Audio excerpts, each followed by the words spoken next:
I'm going to break down everything you need to know to get started on Sorare, as well as explain exactly what I would do and who I would buy if I started playing Sorare today. This video will be really useful for total newcomers as well as regulars on the channel. If you are brand new to Sorare and you haven't even opened your account yet, there's a special link in the description of this video that'll get you a free card once you've bought 5 from the market. What you need to do is click on it and sign up directly, and once you've gone onto the auctions, you've bought 5 cards, you'll get 1 for free. It's the way everyone signs up. It's the best way to sign up. And if you open a Sorare account and you don't get access to that free card, you're 1 card worse off than everyone else. If you get stuck or if you need any help, jump into the comment section and I'll sort you out. I'll quickly explain at the beginning of the video what Sorare is and how it works. So if you do find the video useful, by clicking on that link, you actually support me and all the content here. So I really do thank you in advance if you do so. Sorare is 5-a-side global fantasy football. You pick a goalkeeper, a defender, a midfielder, a forward, and 1 other player of any other position that's not a goalkeeper. And then every 3 days on Sorare, we have a game week where there's competitions available for the strength of your team, what region of the world they play in, their age. There's All-Star where it's anything goes, and the prizes vary from cards, money, signed shirts and memorabilia is now coming more and more into the game, as well as money can't buy experiences. One of the best things about Sorare Fantasy Football is the scoring matrix.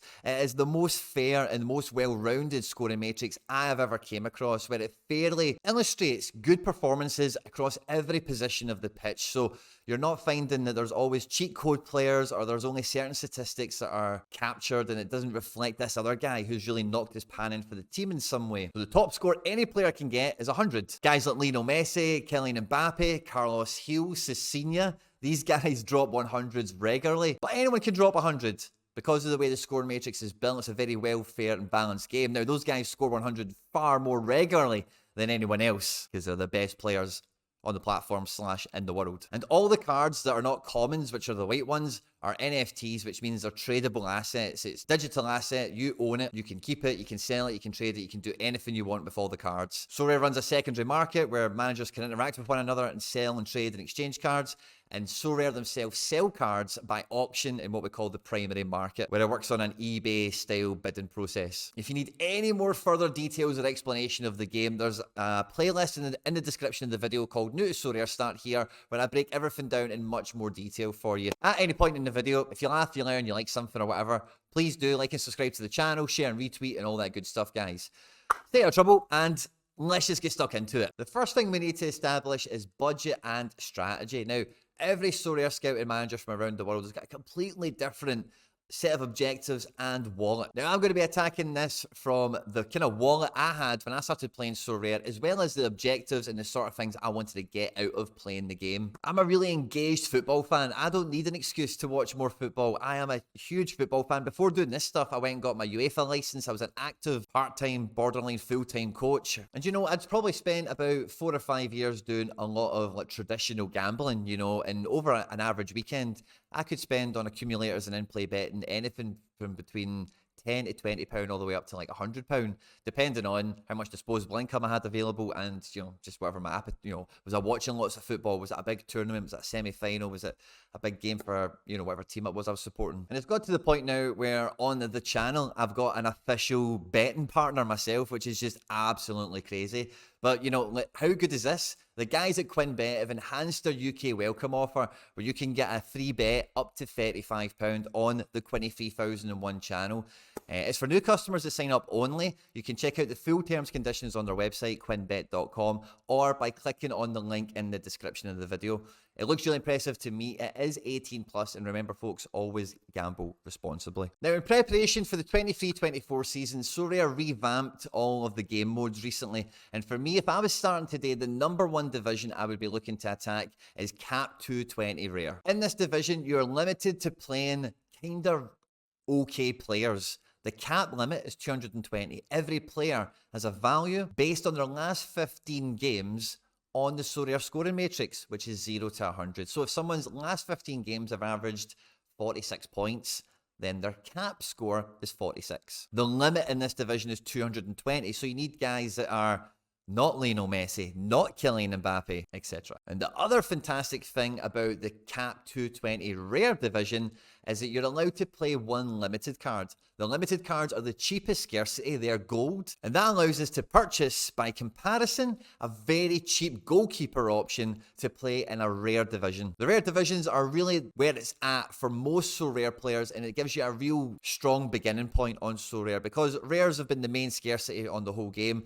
and it's where a lot of the main prizes do circulate around rare competitions. Now, the budget we're going to need for a limited goalkeeper for a good one is going to be somewhere between £30 and £50. And points per pound, bang for buck, I think the best limited goalkeeper I would be looking to pick up if I started Sorare today would be Mark Flecken, who's just transferred into Brighton. Now, Flecken for me is an outstanding goalkeeper on every metric, on every statistic. He's been a huge part of Freiburg's success. He's got 2 European campaigns under his belt, and he's chapping at the door of being the Dutch #1. And I think a successful Premier League stint will result in him becoming the Dutch #1. The limited card is only £22.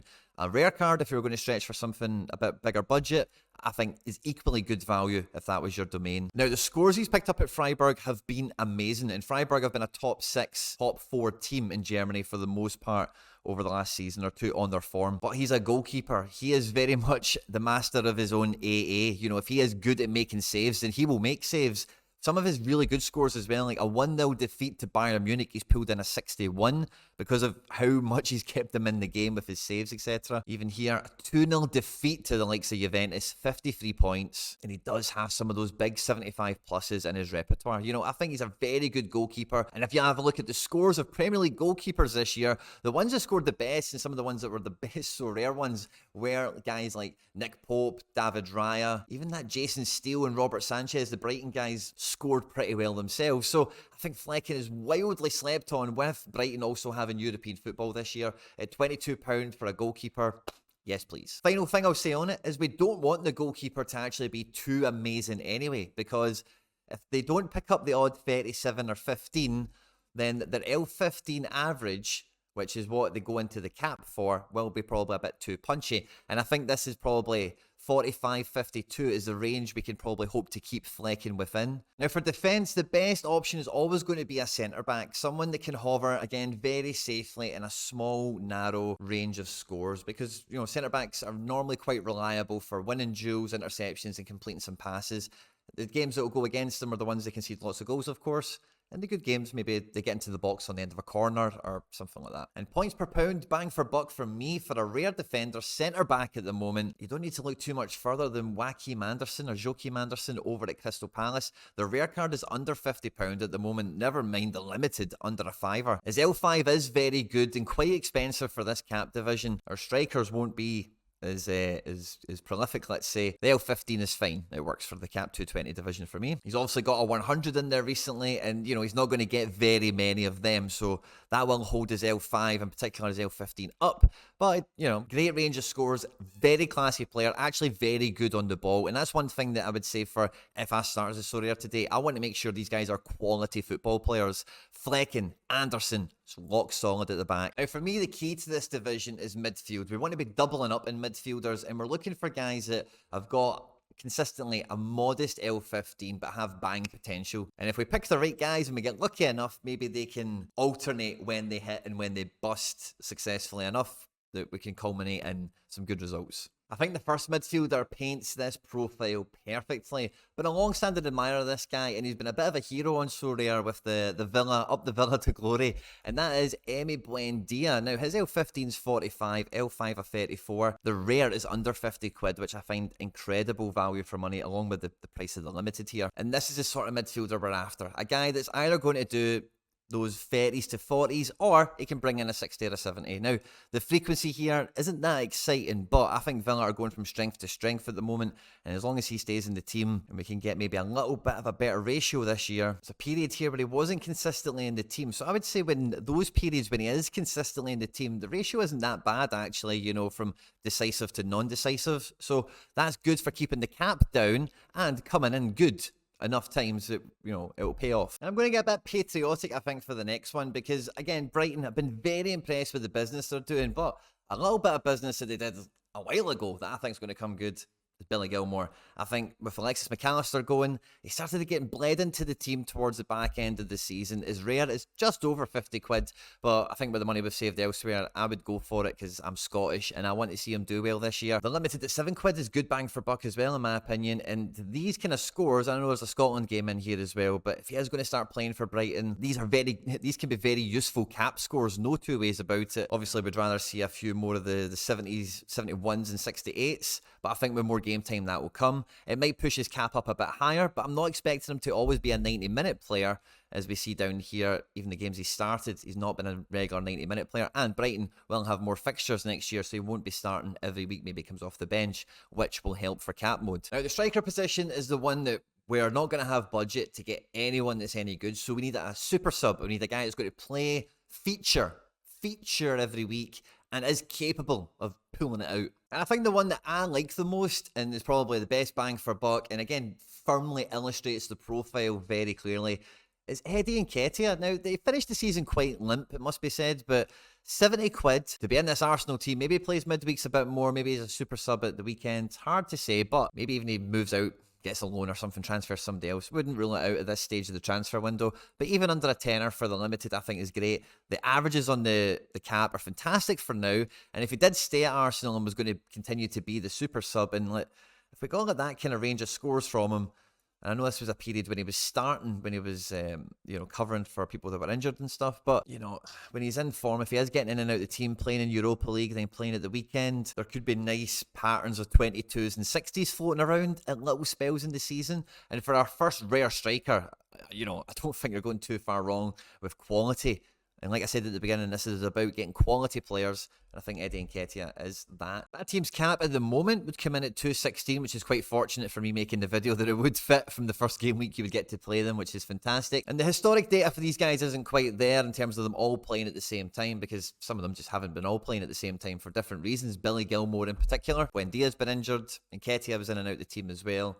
So historic data isn't really there to show how they would all correlate together. But for next season, in Cap 220, obviously Flecken being unlimited, not a rare, I would have a lot of fun starting off in Cap 220 rare with an outfit like this. The primary objective is to win a rare goalkeeper, because rare goalkeepers are so expensive. And then on top of that, Cap 220 doesn't offer any money out, it's only cards. I want to build my gallery out of winning rewards, tier 4s, tier 5s, tier 3s, anything I can get my hands on out of that division to build up to the situation where I could move into the division that's called Cap 240. And then just by hitting a guaranteed score, Sorare payout in the rare Cap 240 division, $50 of Ethereum every game week. Because that is a base. If I started playing Sorare today, that's the sort of base I would want to build. It's a little bit different to the field, because most people, when they start playing Sorare, play with the commons and the limiteds. The common divisions are open for the main 5 divisions in Europe and for the MLS, and it's a free draft system. Then with those cards and any limited, the gold ones, the really cheap ones that you get, you can play the same strategy in limited 220 at much smaller stakes, or play individual divisions with limiteds or commons, like the Premier League and Serie A and whatever, as well as just going and buying lots of limiteds and playing in all the other normal divisions around that. But for me, if I was opening Sorare today, I would want to try and do something a bit different, something a bit fun, something that I could engage with properly and put my fingerprint on. Like, this is my team that I've built, and I'm going to go and I'm going to build a team that's going to achieve winning money, winning cool cards, and then when all the cool stuff comes up that I want to win, like signed shirts or experiences, I've got a team that's capable of maybe doing something if the conditions are right. Because this game, what you really win from playing it is football. Football is the winner. I've never been so engaged and had so much fun following football in all my life as the last 3 years of playing Sorare. I hope you've enjoyed this. I hope you found it somewhat useful. If you do want a further explanation on anything, just drop me a comment down below. On screen there now some other stuff I've made that YouTube thinks you might enjoy. Don't forget to like, subscribe, share, and retweet and all that good stuff. And I'll catch you on the next one. Take care. Bye-bye.